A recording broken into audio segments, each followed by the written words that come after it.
Y yo te voy a decir una cosa, yo he estado varias veces sacando videos en la zona cero. Y yo tengo la vida entera alrededor de armas de fuego. En la familia de mi papá eso era una tradición, o sea, desde niño, yo sé a lo que huele la pólvora. Y yo te puedo decir a ti que cuando la brisa sube así del piso, a lo que huele es a pólvora quemada. Y no es un olor, es un bajo a pólvora quemada. Y lo que huele es a polígono de tiro. Y no soy yo el único que lo dice. Pero decían también que había, que después supuestamente fue desmentido, una fábrica clandestina para insumos de escopetas. Sí, se pensó eso precisamente por el olor. Por el olor. Por eso mismo es. De ahí fue que salió la especulación. Amigos de YouTube, bienvenidos a esta entrega con Remberto Pichardo Juan, líder y fundador del movimiento C3, Ciudadanos contra la Corrupción. A poco más de 2 meses de la explosión de San Cristóbal, que dejó más de 30 muertes, más de 15 desaparecidos y también decenas de negocios afectados, hay mucha información que no ha sido tratada y que Remberto forma parte de la Comisión de la Verdad, de un grupo de ciudadanos que sigue investigando este suceso que al parecer no es importante para la prensa dominicana. Bienvenido, Remberto. Gracias, complacido de estar aquí de nuevo. Esta es tu casa, Remberto, siempre te lo recuerdo porque tú así lo siento. Eres un miembro distinguido de ese espacio. Gracias. ¿Qué informaciones recientes, frescas, novedosas se tienen sobre ese macabro acontecimiento que llenó de luto a la sociedad dominicana y donde se prometió villas, castillas y un montón de cosas para los familiares de los afectados, y que esto iba a sentar un precedente de que muchas cosas serían corregidas? Bueno, todavía están los familiares de esa persona dando tumbo porque hay una serie de desaparecidos que los cadáveres literalmente no aparecen en ningún sitio. Eso se debe, si uno ve los videos de los diferentes medios que cubrieron lo que fue el área y que llegaron algunos inmediatamente, otros algún día o días después y así sucesivamente a lo largo del tiempo, cuando tú te das cuenta de las imágenes que se tomaron del lugar, tú ves que hay una retroexcavadora progresivamente destruyendo lo que sería la escena del hecho a investigar. Entonces, las edificaciones que debieron de mantenerse tal cual al momento de extinguirse el fuego, y debemos de marcar ahí la página, la mayoría de daños no lo causó la explosión, lo causaron los fuegos que se originaron posteriores a la explosión. El fuego en la compañía que vendía telas, el fuego también de colchones. En la veterinaria, el fuego que penetró lo que era el banco de reservas ahí en la esquina de la Peinado con Padre Ayala, en la tienda que quedaba frente al banco de reservas. O sea, fue el fuego en realidad el causante del mayor daño estructural. ¿Qué sucede? Como la retroexcavadora nunca dejó de trabajar, cosa que va contrario a todos los principios de investigación y de búsqueda de posibles víctimas, inclusive si había una persona que no podía por el estado crítico en que se encontrara pedir ayuda, pero se encontraba viva, el trabajo de la retro pudo haberla matado, así de sencillo.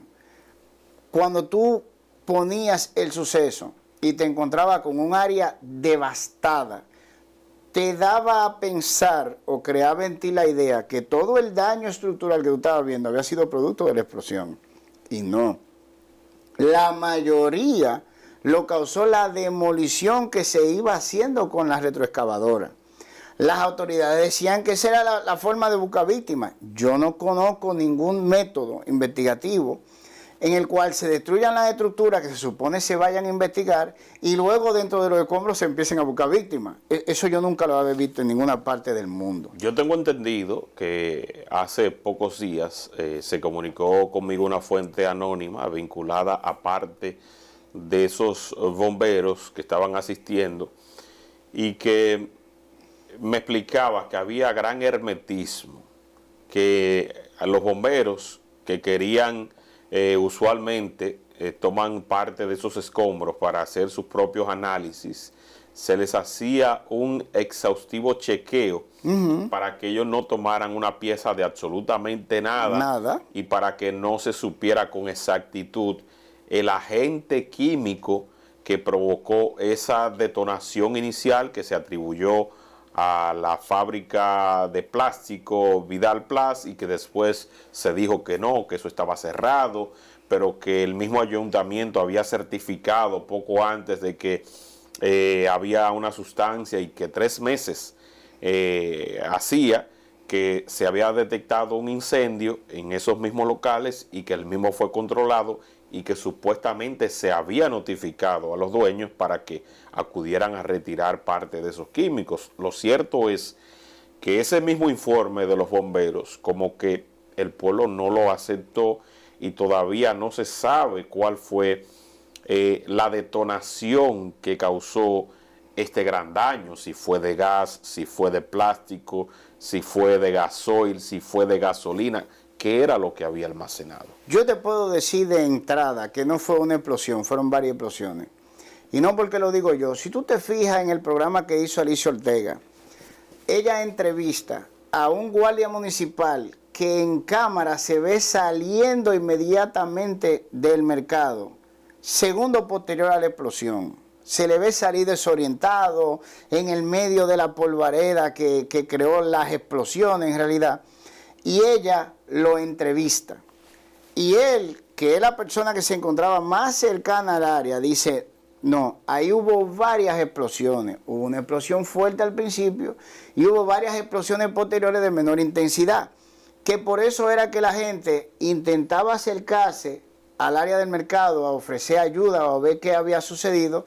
Cuando sonaba una explosión, se iban corriendo, luego volvían al lugar, sonaba otra explosión y repetían el proceso. Y eso lo está diciendo el testigo que estuvo más cercano.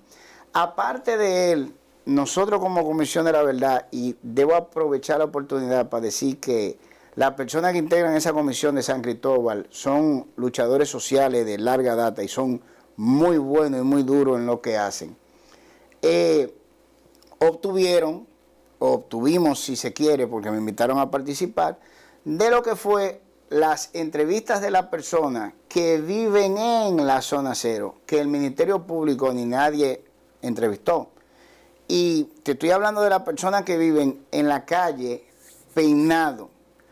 Ahí mismo, tú tienes el área de la explosión en la intersección de la Padre Ayala con Peinado. Sí. Entonces, bajando la cuadra de la intersección, está el banco de reserva y hay viviendas e inmediatamente está el edificio del Ministerio Público. Todo eso era frente al mercado.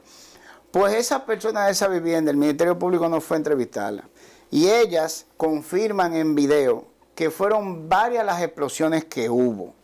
No fue una sola explosión y confirman exactamente la misma versión que dio el policía municipal que entrevistó a Alicia Ortega. También personas que residen un poco más hacia arriba, en la calle, estamos hablando de la Pinados, en la cuadra de arriba, en la mitad de la cuadra de arriba, confirman exactamente la misma versión. Fueron varias explosiones las que hubo. Y en el lugar donde se le señala a Nuria, estamos hablando del director del COE, en el programa de Nuria van caminando por la calle Padre Ayala y él le señala a ella el lugar donde se dio la explosión, el origen, el foco. Y el foco se encuentra en la Padre Ayala, no en la Peinado, que era donde se encontraba básicamente la recicladora. Era uno de los locales más grandes, si se quiere, para empezar. Esa es precisamente el área más afectada, la de esa esquina, por la explosión. Y te lo digo porque yo tengo los videos de una cámara, de varias cámaras, pero en especial de una cámara que se encontraba en la Peinado, a mitad de la cuadra, que veía precisamente la intersección donde se encontraba el banco y la tienda que se encontraba al frente. O sea, estamos hablando de la Peinado con Padre Ayala.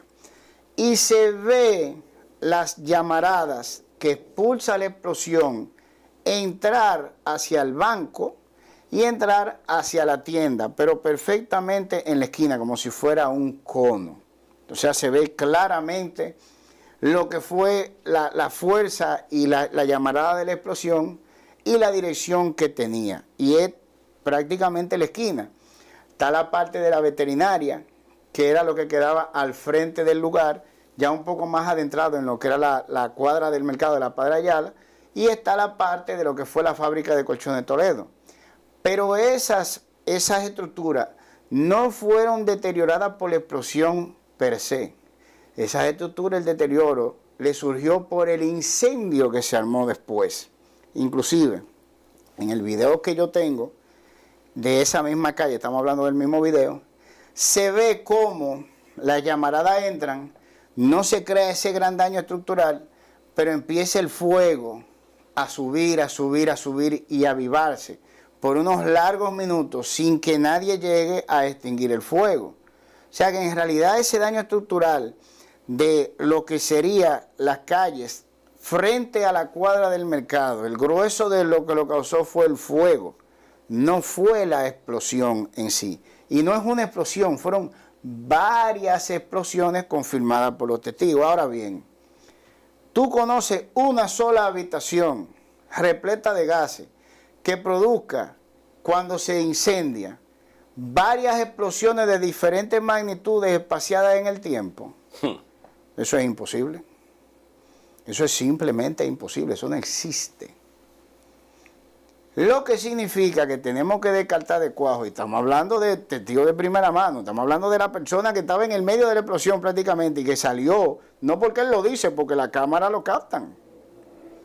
Decirte a ti que hubo varias explosiones que confirman a la persona de lo que es la vivienda de la zona cero. Entonces estaríamos hablando de que tendríamos que entrar a la fantasiosa escena de que había varias habitaciones repletas de gases por un supuesto peróxido, que una explotó primero y otra explotó después y otra explotó, y que iban explotando en diferentes niveles. Algunos de los testigos utilizaron la palabra como si fueran fuegos artificiales. O sea, que hubo explosiones grandes y explosiones pequeñas. ¿Qué significa eso? Que había habitaciones repletas de gases grandes y habitaciones repletas de gases pequeñas. No. Es altamente sospechoso. No. Pero también háblame de la parte del interés en particular que tenía el ayuntamiento, porque se trata de locales desde donde se originó este incendio y la explosión, que son propiedad del ayuntamiento de San Cristóbal, y que se había diseñado un plan para establecer allí una zona de estacionamiento municipal, y que había como una prisa porque existía una licitación para que eso se construyera. Vamos al origen. Eso nos llevaría a nosotros a un posible motivo. Así de sencillo. En noviembre del año 2020, el ayuntamiento de San Cristóbal anuncia la construcción de varias obras, entre ellas un parqueo municipal, valorado en 160 millones de pesos. Estamos hablando de noviembre del 2020, finales. Ya semanas antes de lo que fue las explosiones, el mismo parqueo, la misma obra, se estaba publicando en más de 300 millones de pesos. O sea, estamos hablando de, si mal no recuerdo. ¿Y qué cambió? O sea, ¿qué le agregaron? Hubo que modificar los planos iniciales, se estaría haciendo también un soterrado y al mismo tiempo estaría un edificio mucho más amplio para poder acoger todos los vehículos de la zona. Mismo edificio.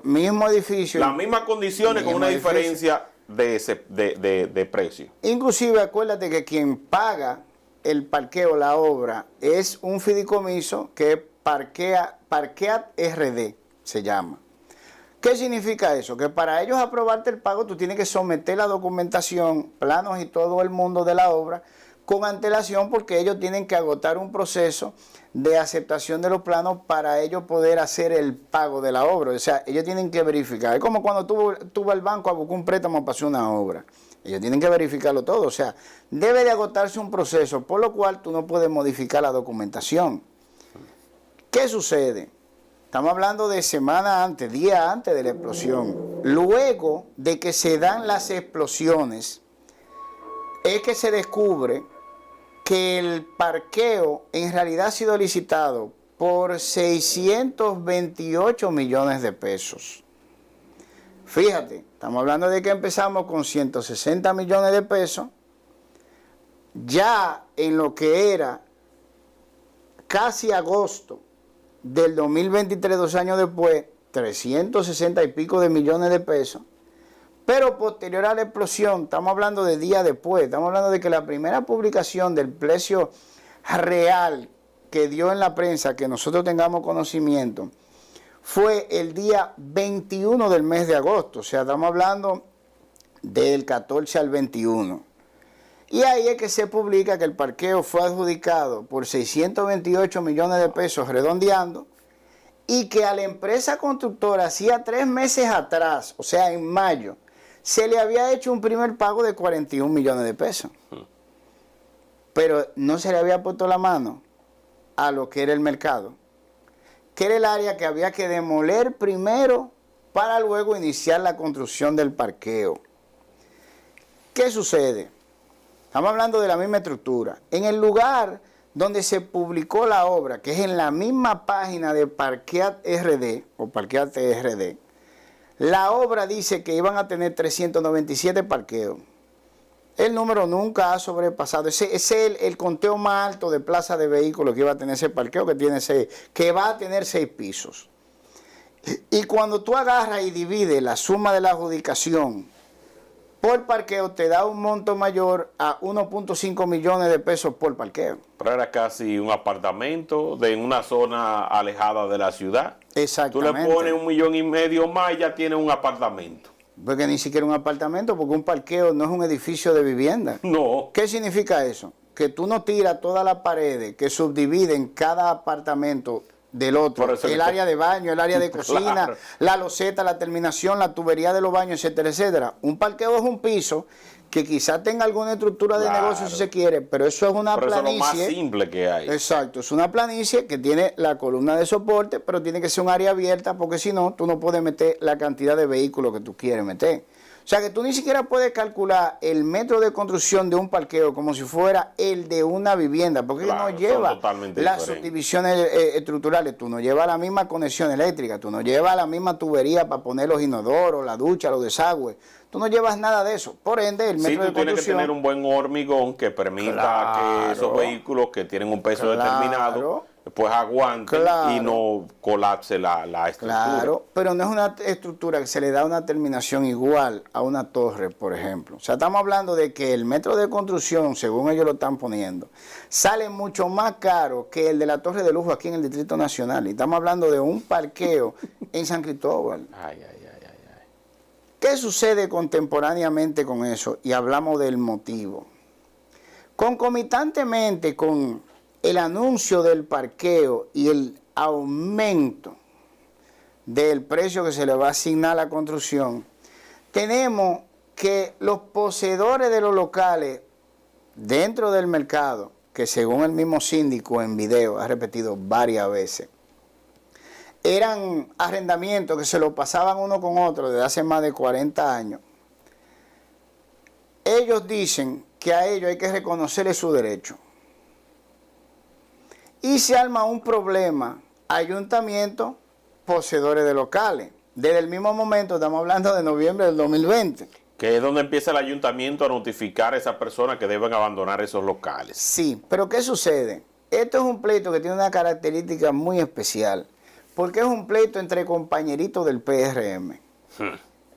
Al punto de que cuando la cosa se puso agria, o más agria, que fue en enero del 2023 del presente año, 7 de los poseedores de esos locales, entre ellos el dueño de Vidal Plus, solicitaron a la Comisión Provincial del PRM intervenir en el problema para que cesaran las agresiones, si se quiere, entre miembros del mismo partido.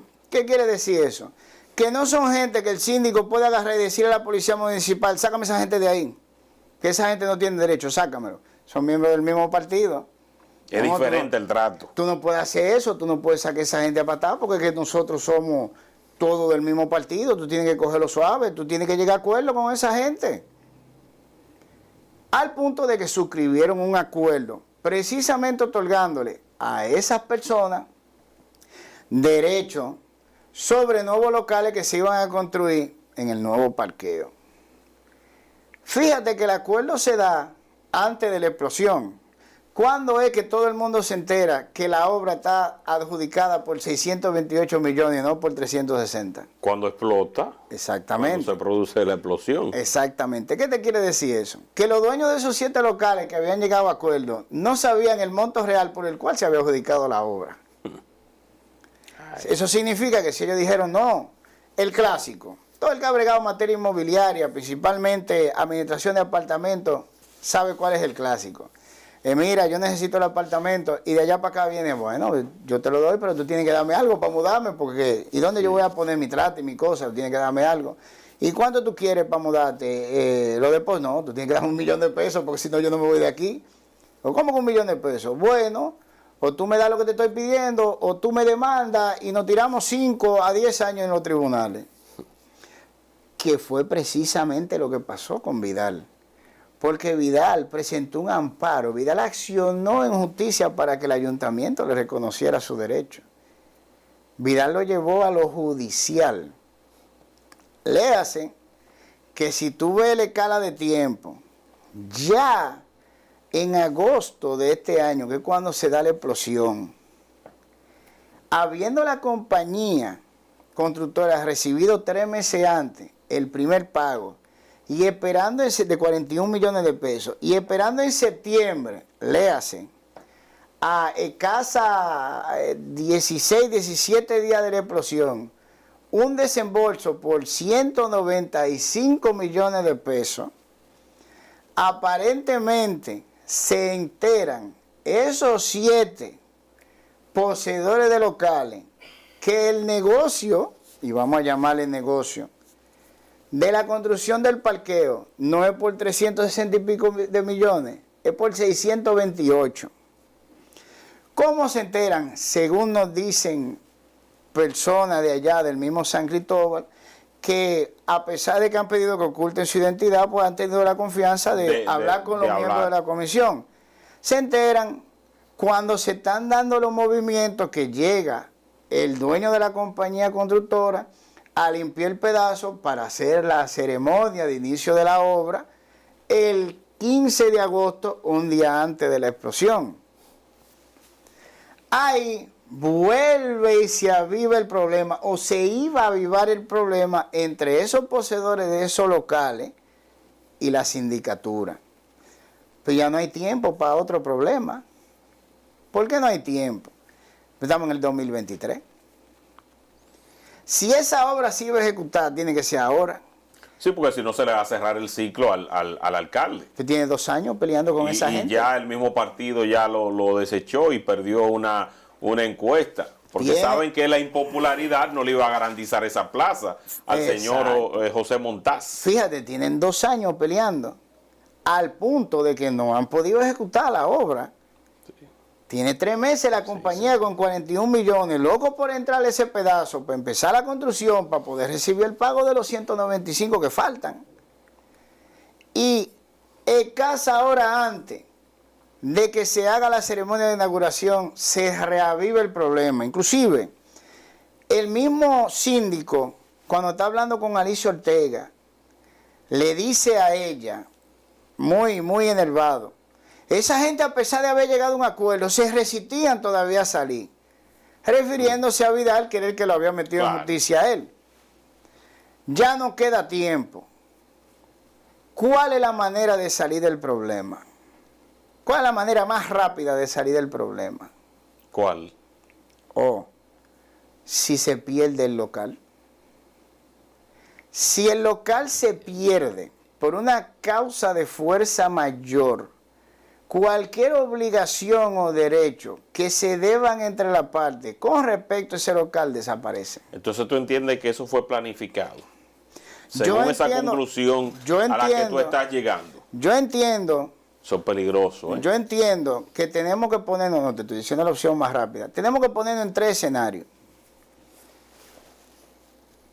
O el síndico se arrodilló y le pidió a Dios Todopoderoso que le mandara un milagro para salir de ese grupo de lo que sea que él le llamara, que le están impidiendo desarrollar el parqueo y Dios mandó un rayo precisamente sobre el mercado y sobre los locales de la persona que le estaban dando el problema, o tú te puedes montar en la hipótesis, porque no es más que una hipótesis, del informe preliminar, ni siquiera definitivo, de los bomberos, que ellos dijeron que como ellos habían encontrado un peróxido en marzo de este año, que el peróxido parece que no lo removieron y que esa habitación se llenó de gases y explotó, y esa sola habitación creó varias explosiones de diferentes intensidades, o que ante el problema y la falta de tiempo se pudo haber programado una demolición con explosivos, lo cual es sumamente normal en construcción. Para que tú tengas una idea. ¿Y falló entonces la persona que colocó entonces esa detonación? ¿Pudo haber fallado sí, en los cálculos? Sí, sí. Fíjate. En la asignación de la fecha, del momento y de todo. No, pues fíjate, las demoliciones con explosivos son sumamente comunes. Son tan comunes que la mayoría de usuarios de explosivos no son los militares. Los militares crean armamento con explosivos, pero ellos no lo utilizan a menos que vayan a una guerra. Pero Osiris de León me dijo a mí que aquí no hay explosivo de ningún tipo que no se utilice sin la autorización previa del Ministerio de Defensa y supervisión del Ministerio de Defensa. ¿Y quién fue que acordonó el área y lo cerró y que no le permitía a los bomberos sacar ni siquiera una piedra de ahí? ¿Quién fue que lo hizo? Pero después, ¿Pero quién fue que lo hizo? los organismos de inteligencia. Uno en específico metió a Luis Abinader. Uno, dicho por su boca. ¿Cuál fue? El J2. Luis lo incorporó. Al punto que nosotros le solicitamos a Luis por escrito, en virtud de la ley, Luis Abinader, sí, por escrito, como si fuera tu hijo. Por escrito. No, pero es que nosotros tenemos que acostumbrarnos a la idea de que el presidente es el mandatario de nosotros. Y el que manda es el mandante. El mandatario es el que hace la voluntad del mandante, que somos nosotros el pueblo. Así que por más que no le guste a los políticos, el presidente es empleado de nosotros. De acuerdo. Entonces, nosotros le pagamos. La documentación que se le envió al presidente. Le pedí el informe final de todos los organismos de investigación que se adhirieron al cuerpo de bomberos, que es el que está legalmente obligado a emitir un informe, principalmente el J2, que fue él, como máxima autoridad de la Fuerza Armada y la Policía Nacional, que lo involucró en la investigación. Al otro día, el día 15. ¿Y a qué conclusiones llegó el J2? Ninguna. No hay un informe. ¿Cómo? No hay ninguno. Pero espérate, ¿cuál fue la unidad que fue específicamente, según Alicia Ortega, del J2? Porque el J2 es un organismo de recabación de información, algunos dirán inteligencia, a nivel militar. Pero el J2 tiene varios departamentos, tiene un departamento de investigaciones, tiene un departamento de seguimiento, tiene un departamento de muchísimas cosas. ¿A cuál fue que mandaron específicamente, que lo dijo Alicia Ortega, no Remberto Pichardo? Al Departamento de Transporte de Materiales Explosivos y Sustancias Peligrosas. Al mismo que mismo que debe velar por temas de este tipo cada vez que hay, cada vez que se va a utilizar. O el mismo que si hay un artefacto peligroso, tiene la obligación de transportarlo. Porque los explosivos no siempre funcionan como la gente cree. Los explosivos se vencen, los explosivos se dañan. Por eso, cuando hay que salir de un explosivo, se hace por fecha. Usted no va a ver si el explosivo está bueno o malo. El explosivo tiene un límite de tiempo de vida, después del cual se vuelve inestable. ¿Y tú sabes cómo se sale de los explosivos? Explotándolo. Tú agarras y pones el explosivo con otra carga en un lugar seguro y lo detonas. Porque cuando un explosivo se vuelve inestable, se vuelve altamente peligroso. Eso significa que si alguien utilizó un explosivo que estaba pasado de fecha, probablemente haya defectos en la detonación. Eso podría explicar, vuelvo y lo digo, todo lo que estamos diciendo está sujeto a una investigación y a un proceso judicial para confirmarlo. Por eso siempre hablamos de presuntamente. Pero partiendo de la evidencia que se ha recabado y de los testimonios de las personas que se encontraban ahí y que lo han dicho en cámara, no solo a nosotros, en programas como el de Alicia Ortega, el de Nuria Pérez y todo el mundo, sí, se está hablando de varias explosiones. ¿Qué explicaría eso? Un artefacto explosivo defectuoso. Porque si tú tienes, por ejemplo, varios cartuchos de dinamita y uno de ellos explota y los otros no porque están defectuosos, eso significa que tú vas a tener explosiones de diferentes intensidades. Si la preparación de la carga para demolición es incorrecta, tú no vas a tener una carga que va a demoler. Una carga uniforme. Exacto. Uniforme y controlada. No vas a tener una carga uniforme. Y yo te voy a decir una cosa. Yo he estado varias veces sacando videos en la zona 0. Y yo tengo la vida entera alrededor de armas de fuego. En la familia de mi papá eso era una tradición. O sea, desde niño yo sé a lo que huele la pólvora. Y yo te puedo decir a ti que cuando la brisa sube así del piso, a lo que huele es a pólvora quemada. Y no es un olor, es un bajo a pólvora quemada. Y lo que huele es a polígono de tiro. Y no soy yo el único que lo dice. Pero decían también que había, que después supuestamente fue desmentido, una fábrica clandestina para insumos de escopetas. Sí, se pensó eso precisamente por el olor. Por el olor. Por eso mismo es. De ahí fue que salió la especulación. Porque ellos no lo dicen. Pero varios militares de la misma área de San Cristóbal te lo dicen así abiertamente. Te dicen, no me firme, pero eso es pólvora. No me grabe porque yo no quiero tener problemas, pero eso es pólvora. La misma persona de la zona 0 dicen que lo que quitaron de encima de su vehículo y que lo limpiaron de su casa era pólvora quemada. Ellos te lo dicen, nosotros barrimos aquí pólvora. Todavía tú te paras ahí en la calle, tú entras en una de esas casas como lo hicimos nosotros para grabarlo, y esa pólvora quemada que te huele. Ahora bien, ¿dónde nos coloca eso?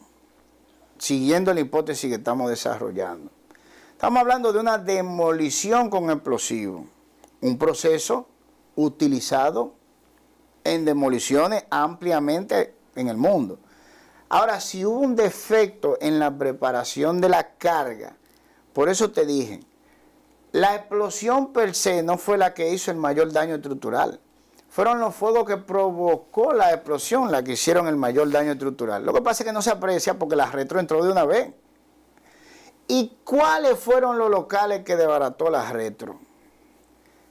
Si tú te fijas en la foto aérea desde arriba, tú ves que el mercado, la franja que baja la Peinado después de la intersección de la Padre Ayala, está vuelta a migaja. Pero la otra parte del mercado te entera, ni sucia está. Ni sucia. Si tú tienes un dispositivo explosivo o lo que sea que explota sin manipulación humana, se supone que abre hacia afuera en partes iguales a la redonda. Por eso tú vas, nosotros, y te digo nosotros porque mis amigos, o yo no sé cómo llamarles, porque yo les tengo el mismo cariño, pero ellos no me lo tienen a mí. Simón Freud Mena y Eduardo San Lobatón y Andrés Lugo Riz, cuando nos encontrábamos todos juntos en Francia hace 20 años, nosotros fuimos a Normandía. Y nosotros fuimos a Normandía precisamente en el área donde se hizo la incursión en la Segunda Guerra Mundial. Y tú tienes los cráteres intactos del bombardeo que cayó y de las explosiones que se dieron. Es un cráter uniforme, es un cono perfecto. Eso se da en una explosión sin manipulación. Pero cuando tú manipulas el explosivo, la fuerza de él va a ir en una dirección, pero no va a afectar en la otra. Y cuando tú ves los videos del resto del mercado, ni sucio está. Sin embargo, del área donde se dé el punto de la explosión, en un ángulo de más de 90 abierto así, está toda la devastación hacia el frente. Pero hacia atrás no hay nada. Ni sucia está la pared. Eso es manipulación. Eso solo se da de esa forma. Eso no se da en una explosión de lo que fuera, de manera natural, para empezar. Y tú tienes en los edificios la franja del área en el banco, antes de la puerta del parqueo, bajando la Peinado, tú ves las rayas así del área que se quemó. Del área, y esa área fue por encima del furgón que se encontraba ahí, que era el que estaba lleno de plástico, que después tuve en la zona un reguero azul de plástico sin quemar.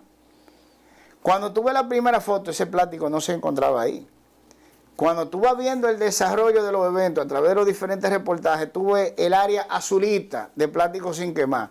Ese plástico estaba en ese furgón y estaba debidamente contenido hasta que la retro lo regó por todo el área, pero solo en esa área, en el área de los locales que eran el problema, que fue lo que la retro se metió desesperadamente a desbaratar.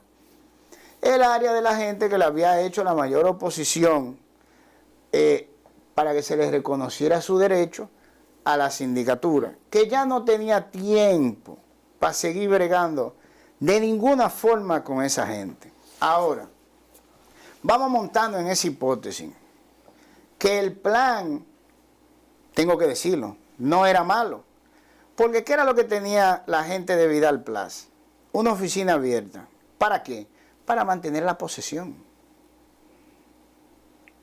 Si tú mantienes la posesión, hay que pagar. Tú tienes derecho. Exactamente. Algún derecho. Exacto. Y en las entrevistas que se le hacen. Ellos dicen que había una procesadora de plástico. Sí, que había. Sí, pero que ellos tenían una oficina abierta y que estaban recogiendo. Pero el síndico le dice a Alicia Ortega que esa gente, no obstante haber llegado a acuerdos, seguían ahí, se resistían a salir. Precisamente porque se enteraron que había otra partida, una tajada, un botín. Y como dijeron, pero si tú te vas a buscar tanto, compénsame en la misma magnitud. Estamos montándonos sobre la teoría a la que nos está llevando el elemento probatorio que hemos recabado hasta ahora. Y el mismo Código Procesal Penal dice que las pruebas se aprecian de acuerdo a la máxima, el uso de la lógica. Así mismo dice el Código Procesal Penal, porque las pruebas te dan a un sitio lógico. Esa maniobra, y le llamo maniobra porque eso es lo que es, de que se va a hacer una construcción en un sitio y la gente pide una indemnización o intenta sacar algún tipo de ventaja, eso es un clásico. Eso no es nuevo. Eso no es nuevo. Arriba de eso es igual que las personas que, por ejemplo, están ocupando una zona que se va a desalojar, sí, hay que darle y que tienen ahí 20, 30 años, aunque ellos no sean los titulares, reclaman dinero. Hay que darle cuarto, tú tienes que ir con el lío de hacer un desalojo. Sí. Que a veces sale más caro. O le da dinero, o algunos hacen que llevan y empiezan a dar plomazo. Exacto. O accionan en contra tuya precisamente porque tú lo desalojaste. O sea, como quiera, tú tienes que sentarte en un tribunal, tienes que perder tiempo. Pero no nos vayamos lejos. Lo que está ahí en la Independencia, el Majarichi, el desalojo ahí se dio a base de papeleta. Sí, y déjame decirte, de acuerdo a cómo funciona el sistema, todo el abogado que bregue esa materia te va a decir que la mejor forma, dependiendo de lo que te pidan. Porque tiene un límite. Si tú agarres, tienes 7 personas reclamándote a ti que tú tienes que indemnizarlo, y esas 7 personas te piden a ti, no, tú tienes que darme 20 millones de pesos para yo irme para acá, tú estás manejando 628. Tú agarras y multiplicas 20 millones de pesos por 7, y eso es un lío, porque tú estás pasando los 100 millones. La construcción hay que hacerla, y por más alto que tú pongas el precio, tiene que haber dinero para acabar la construcción. Totalmente. Eso es así de sencillo. Y en el plano legal, ¿en qué se encuentra el caso? Porque después que se solicitó medidas de coerción, la justicia determinó que solamente se le aplicaba una garantía económica y una presentación periódica. No hubo más sanciones, no hubo más sometidos, y todo se ha quedado en un limbo donde ya eso se quedó así. Pero es que no puede haberlo porque es que no hay un informe final. Y el informe preliminar se basa en un evento previo. Bueno, como yo agarré y encontré 10 cajas de peróxido en marzo, a lo mejor esas 10 cajas de peróxido que yo no me llevé, que tenían que llevársela a los bomberos, totalmente, fueron las que explotaron y causaron este desastre. Eso es una suposición que no ha sido confirmada por ningún método científico forense. Y que como lo dice, es un informe preliminar. Pero que el mismo jefe de bomberos sale diciéndole a Alicia Ortega, agarrando los plásticos azules que regó la retro, porque no estaban regados, tú lo puedes ver en la evolución fotográfica de los diferentes reportajes que se hicieron, y estamos hablando de luz y sombra, que esa parte es interesante y la vamos a desarrollar ahora. Estamos hablando de Nuria Piera, Alicia Ortega, Yulisa Céspedes. Cuando tú ves los reportajes, tú vas viendo la evolución del área. Y en toda la toma está la retro desbaratando algo. Pero solo en ese pedazo. Solo en el pedazo de los locales que tenían la dificultad. Así de sencillo. Ahora vamos a esa parte. El dueño de la compañía, Grupo Rilco, si mal no recuerdo, fue entrevistado en el programa Luz y Sombra. Lo llamaron por teléfono. Y él narró lo que ocurrió antes de la explosión. Y él dice, porque a él lo cuestionaron de que qué hacían esos equipos pesados ahí. Él dijo, no, eso no es como la gente dice. Esos equipos pesados nosotros los llevamos para asistir a la brigada de obra pública en la limpieza del local para prepararlo para su demolición y posterior construcción del parqueo. Eso es cierto.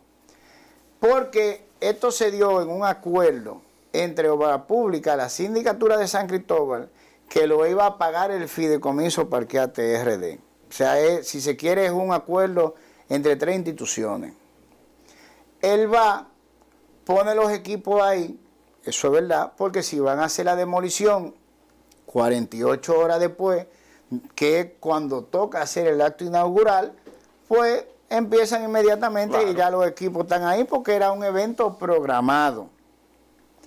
Él dice que él asiste a la brigada de obra pública, que cuando ya ellos habían terminado, o en el curso de ellos terminar, se llamó a una brigada de los bomberos para limpiar el área con la manguera antes del evento.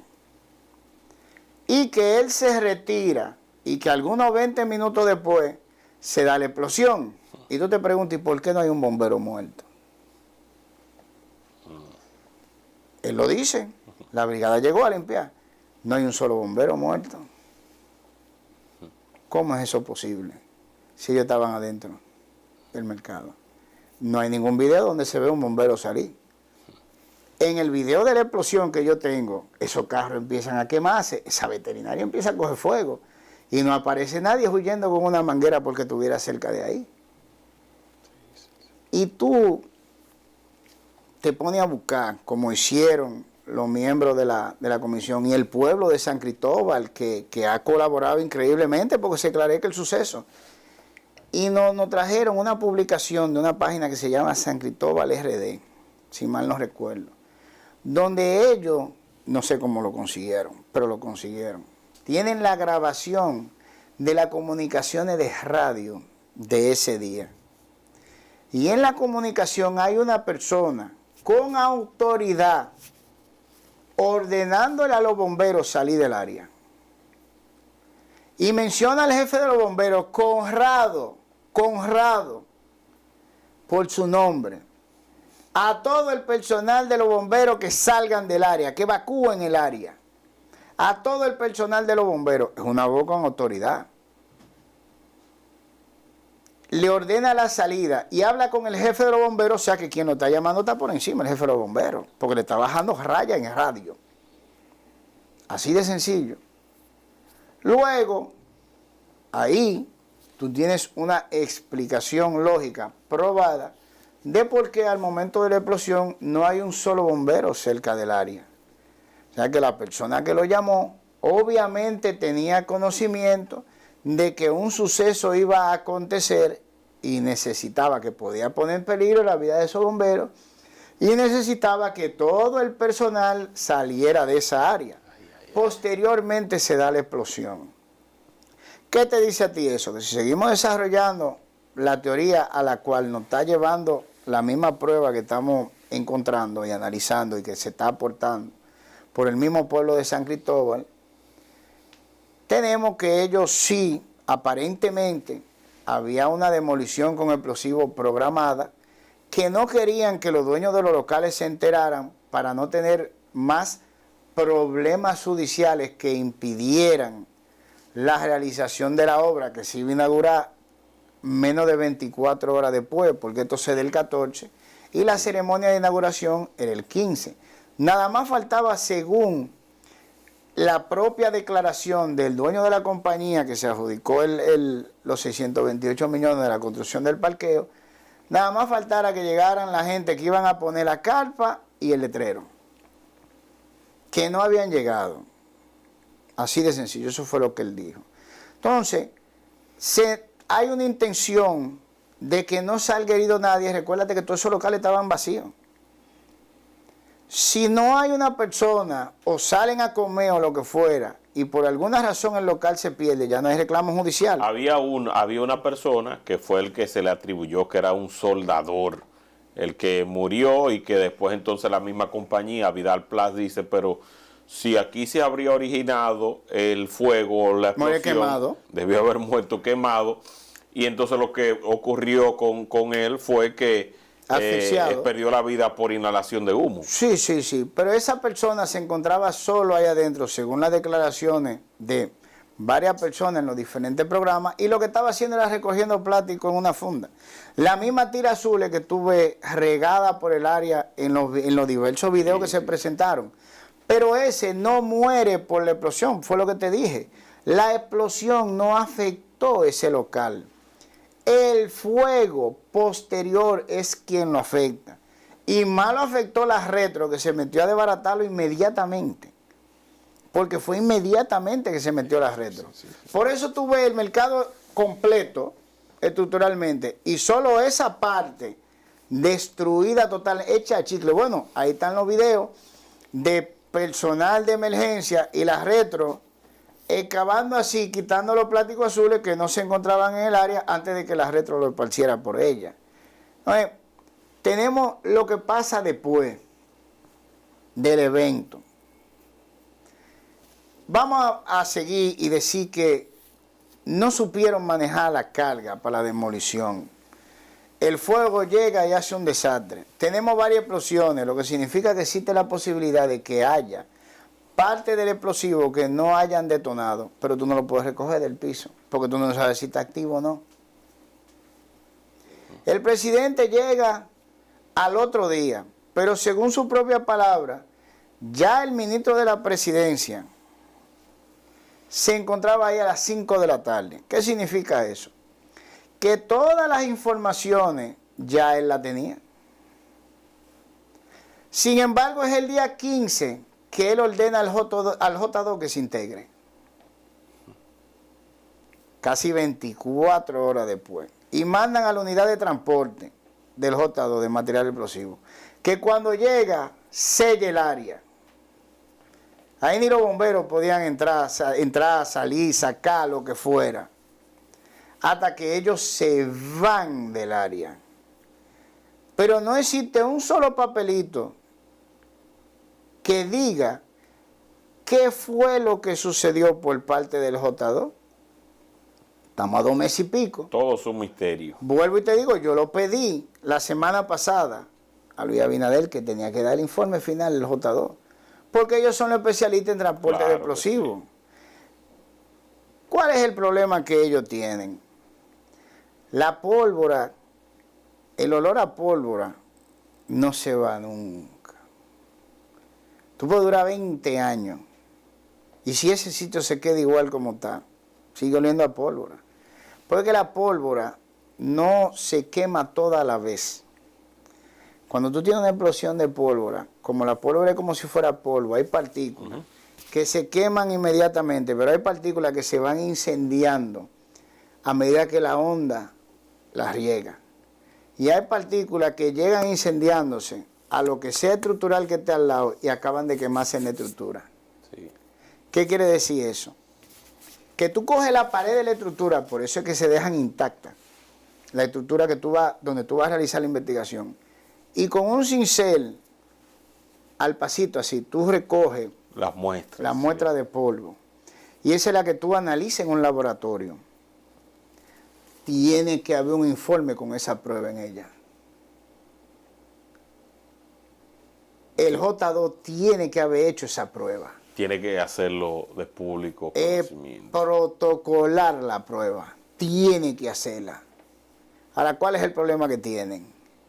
Que si a ellos se les ocurre poner un informe que no hay pólvora y tú, que eres un ciudadano, vas y te pones en la zona cero y encuentras la pólvora. Y te da ese olor, es que tú no tienes ni que buscarle, solo la pólvora sube así. Sí. ¿Tú vas a creer en el informe? No. Pues de la misma manera el pueblo de San Cristóbal tampoco cree en el informe de los bomberos porque ellos estaban ahí. ¿Qué es lo que ha pasado en la actualidad? Claro, es la razón por la cual la gente de Vidal Plus está afuera, porque no hay prueba tampoco en contra de ellos. Prueba definitiva, sin un informe definitivo y un informe preliminar que se base en un hecho pasado. ¿Tú quieres que te diga una cosa? Si nosotros nos montamos, seguimos desarrollando esa hipótesis a la cual nos está llevando la prueba, ahí hay mucha gente que está callada porque se siente culpable de lo que sucedió. Porque de ser así, como se está vislumbrando, este lío se armó por un pleito de cuarto, por pura avaricia. Se armó por un grupo de 7 personas, y estoy cogiendo el número de aquellos que mandaron la carta al Comité Provincial del PRM para que intercediera en el pleito en enero de este año. Fueron 7 poseedores de locales que la mandaron. O sea, es un número significativo para ser un área tan pequeña. Porque en realidad el mercado, la gente oye, el mercado. Y se cree que eso es grande. Eso es media cuadra de provincia. Sí. Estamos hablando de que viene siendo la cuadra completa, la mitad de una cuadra de aquí, del distrito. Y en esa área se va a poner un parqueo de 6 pisos de 628 millones de pesos. Yo entiendo que esas personas están calladitas y no están diciendo nada, porque como ellos fueron parte del tirijala por dinero, se sienten, hay un cargo de conciencia. Y en cierta forma es así, de que ellos no participaron en el siniestro, porque la intención no fue que hubiera un siniestro desde un inicio. Pero se sienten culpables de que los eventos que ellos desarrollaron llevaron a la muerte de hasta ahora 32 personas, muchos de ellos desaparecidos. Por eso es que nadie habla, incluyendo al mismo dueño de Vidal Plus. Por eso es que todos se encuentran calladitos. Qué pena. Por eso es que no hay un informe final, no hay nada, y como estamos hablando de un problema que se generó entre, gran parte de lo que sería el PRM en San Cristóbal, que es una de las provincias más significativas a nivel electoral y a nivel de lo que sea. Eso justificaría el hecho de que metieran el Departamento de Transporte de Explosivos, Materiales Peligrosos en San Cristóbal a revisar el área a ver si quedaba algún posible explosivo que no haya detonado pero que pudiera estar activo. Eso significa que tú, recogiéndolo del suelo, puede explotar. El J2 llega, se va, pero no hay un informe de la supuesta investigación o asistencia a la investigación que se supone que el J2 hiciera. Como no hay un informe de más nadie, lo único que hay es una construcción o una reconstrucción. De un relato del Ministerio Público de San Cristóbal, eso es lo único que hay, y del informe el informe preliminar que rindió al Cuerpo de Bomberos. Pero déjame decirte, hay una reconstrucción del hecho por el técnico de la Policía Científica. Pero ya se habla de la reconstrucción del hecho a posteriori, no de la causa del hecho. Y la causa le toca al J2. Totalmente. Que es el experto en explosivos. Tiene que decir qué fue lo que pasó ahí. Pero hasta ahora, según la diferentes testimonios que hay, el problema se armó cuando esos dueños de esos 7 locales, principalmente Vidal, se enteró del precio real de la licitación. Amenazaron al síndico con que, es así, pues tú verás ahora, te vamos a traer, para empezar a esa ceremonia de inauguración, te vamos a hacer un piquete de por lo menos 200 gente aquí. Porque acuérdate que todos son miembros del partido. Así de sencillo.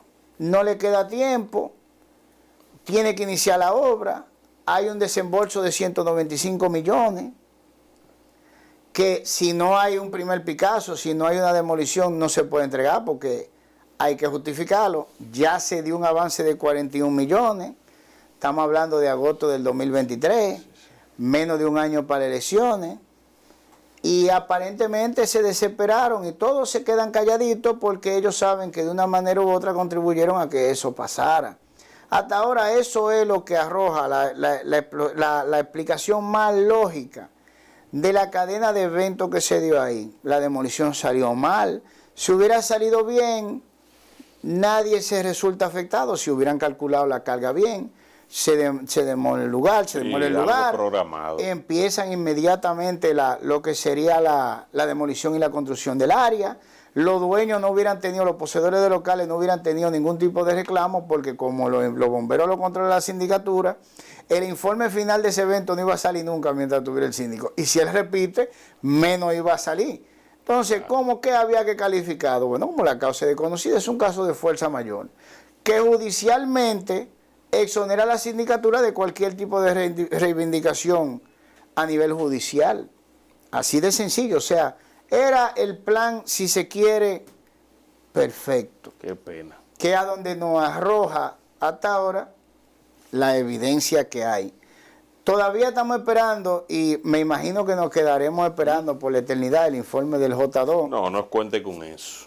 Pero yo invito a cualquier dominicano que haya pasado por un polígono de tiro, que haya disparado un arma de fuego, a que se pare en el área cero, en la zona cero, principalmente en el área, no donde ocurrió la explosión, sino la del frente, que era donde se encontraban almacenes Toledo, por una sencilla razón.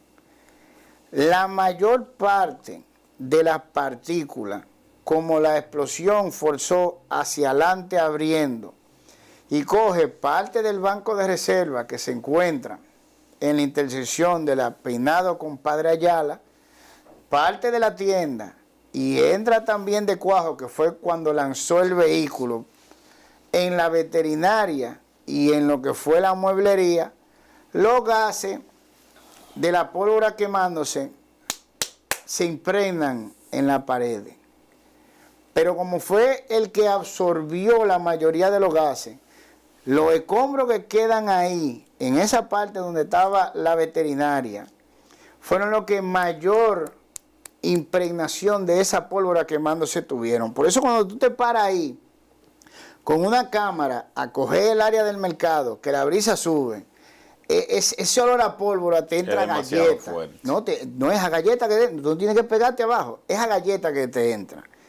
Y los que saben un poquito de eso, saben que ese olor no se va a ir de ahí.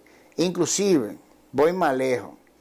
Y ojalá que el mismo Luis Abinader vea este programa. Hay una serie de desaparecidos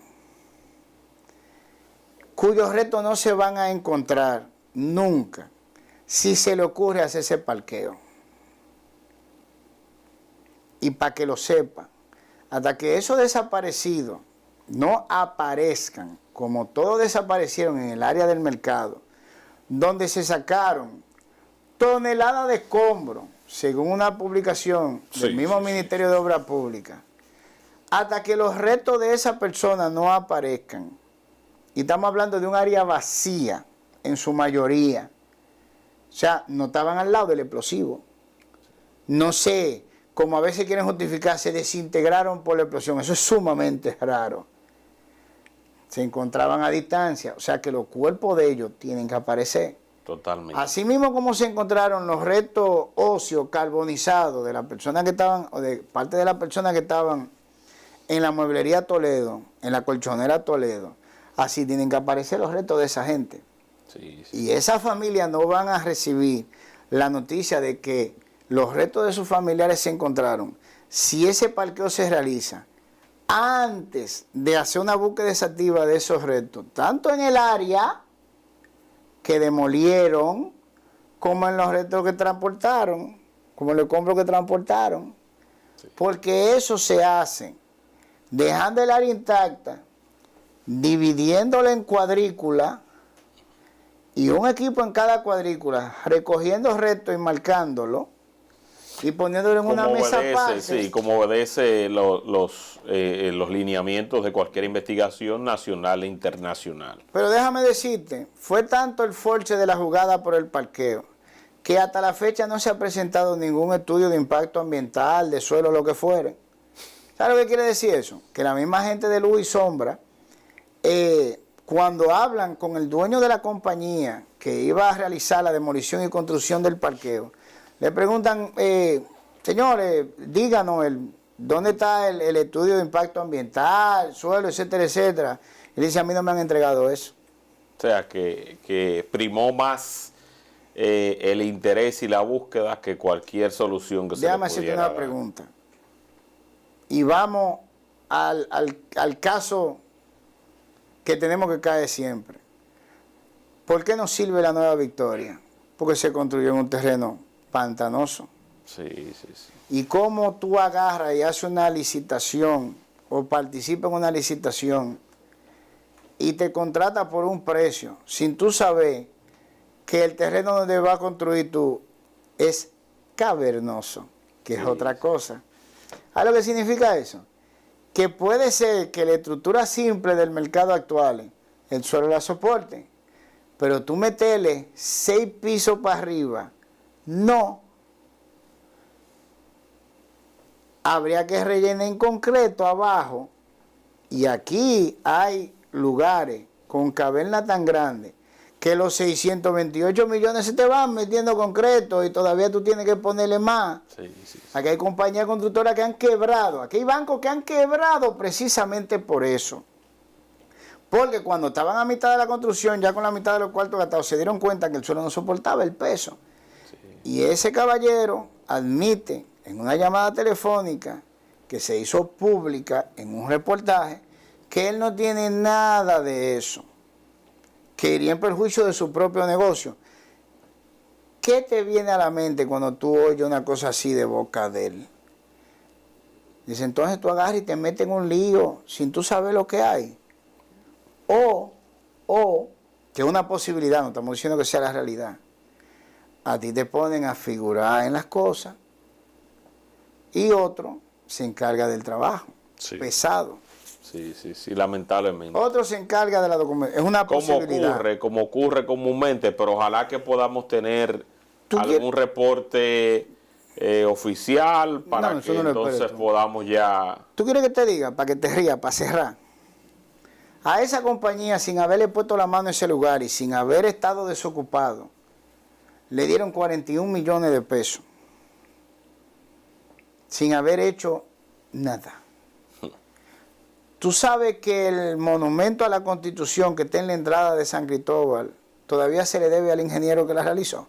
Ay, Dios santo. Tú sabes que ese ingeniero, y te lo digo porque se hizo una publicación de prensa. Pero tráelo aquí, tráelo aquí. Yo no lo conozco, yo leí el artículo, yo voy a intentar traerlo. Vamos a traerlo. Ese ingeniero públicamente hace un artículo en la prensa nacional, sí, diciendo que todavía, habiéndose entregado ese documento, ese monumento hace 20 años, si mal no recuerdo. Hay que traerlo aquí. Se le deben 10 millones de pesos y que él le ha hecho 2 cartas, 2, a Luis Abinader, para que se le salde esa deuda. Sin embargo, esta compañía que no le puso la mano al mercado, ya tiene 41 en su bolsillo. Al momento de la explosión tenía 3 meses con 41 millones en su bolsillo. Rico. ¿Tú sabes cómo se llama el artículo? Si mal no recuerdo. El monumento a la Constitución de San Cristóbal está fiado, así mismo dice, fiado, sí, desde hace 20 años. Y ahí el artículo consta de la carta del ingeniero diciéndole que él no es de rogar, pero que ya la edad... Hay que traerlo. Que ya la edad lo obliga a hacer esa carta pública. Sí, hay que traerlo. Esa es la situación hasta ahora. Te recuerdo que es una investigación que se está haciendo, que no la hizo ni la va a hacer el Ministerio Público tampoco. El Ministerio Público no le interesaba hablar con ninguna de esas personas de esa área. Ni tampoco tiene la capacidad tampoco de investigar ese tipo de cosas, ni le interesa. O sea, no. Que eso, no. Yo te voy a ir más lejos. Y volvemos al MIDE y al J2. Donde quiera que se mete el MIDE a recoger un reguero, hay miedo. Porque si hacemos un reguero entre tú y yo, y el reguero lo viene a recoger el MIDE, todo el que está viendo dice, el MIDE, el Ministerio de la el J2, no te meten en ese lío, quédate callado. Es peligroso. Pero no peligroso porque tú y yo lo decimos. ¿De dónde salió la vigilancia Jenny Berenice Reynoso de las dos? Sí, sí. ¿Dónde estaba Pepe Goico? Sí. ¿Procesaron a Pepe? ¿Lo investigaron? ¿Lo citaron? ¿Lo llamaron para preguntarle qué hacía? No. No. ¿Por qué? Porque se metieron en miedo. Sí mismo es. Entonces, eso...